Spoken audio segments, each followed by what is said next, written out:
குளிர்காலத்தையொட்டி வெளிநாட்டு பறவைகளான Rousey Sterling பறவைகள் அதிக அளவில் முகாமிட்டுள்ளன. இதுகுறித்த ஒரு செய்தி தொகுப்பை பார்க்கலாம். உயிர் சூழல் மண்டலத்தில் மிகப்பெரிய அங்கமாக நீலகிரி மாவட்டம் திகழ்வதால் ஆண்டுதோறும் பறவைகளின் வலசை காணப்படுகின்றன. நீலகிரி மாவட்டத்திற்கு ஆண்டுக்கு உள்ளூர் மற்றும் வெளிநாடுகளிலிருந்து ஏராளமான பறவைகள் வலசை வருகின்றன. உதகை, கோடநாடு, சோலூர் மட்டம், கேத்ரி நீர்வீழ்ச்சி, கிளன்மார்க்கன், கோத்தகிரி, பர்லியார், குன்னூர் ஆகிய பகுதிகள் வெளிநாட்டு பறவைகள் வந்து செல்லும் பகுதிகளாக உள்ளன.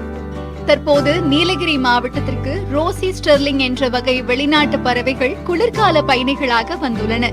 இந்த பறவை ரோசா மைனா சோளப்பட்சி என்றும் அழைக்கப்படுகிறது.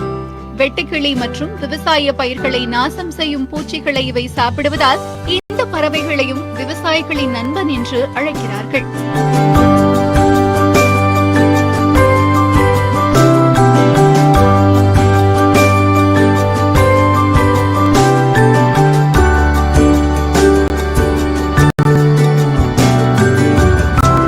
இந்த பறவைகள் கூடு கட்டி வாழ்வதில்லை.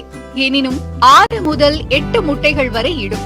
இந்த பறவை இனத்தில் ஆண், பெண் பறவைகள் இரண்டும் சேர்ந்து அடைக்காக்கும் தன்மை கொண்டவையாகும்.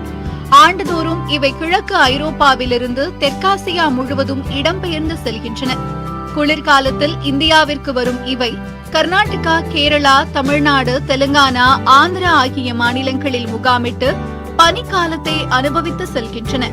நீலகிரி மாவட்டத்தில் ரோசி ஸ்டெர்லிங் பறவை இனங்களுக்கு ஏற்ற பழ வகைகள் நிறைந்து காணப்படுவதால் அதிக அளவில் இப்பகுதிகளில் இந்த பறவைகள் வந்துள்ளதாக பறவை இன ஆர்வலர்கள் தெரிவிக்கின்றனர்.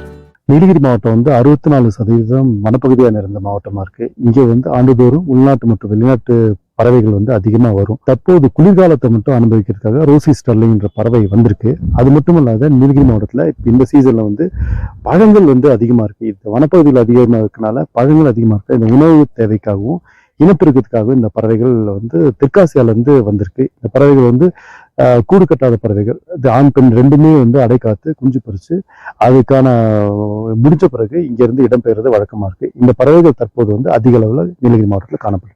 குறிப்பாக 2-3 ஆண்டுகளுக்கு பிறகு இந்த பறவைகளின் வருகை அதிகரித்துள்ளதால் பறவை இன ஆர்வலர்கள் மட்டுமின்றி சுற்றுலா பயணிகளிடமும் மகிழ்ச்சியை ஏற்படுத்தியுள்ளது. ஏராளமான சுற்றுலா பயணிகள் இந்த வகை பறவைகளை புகைப்படம் எடுத்து மகிழ்கின்றனர். கலைஞர் செய்திகளுக்காக உதகையிலிருந்து செய்தியாளர் ஆண்டனி. மாவட்ட செய்திகளில் ஒரு சிறிய இடைவேளை.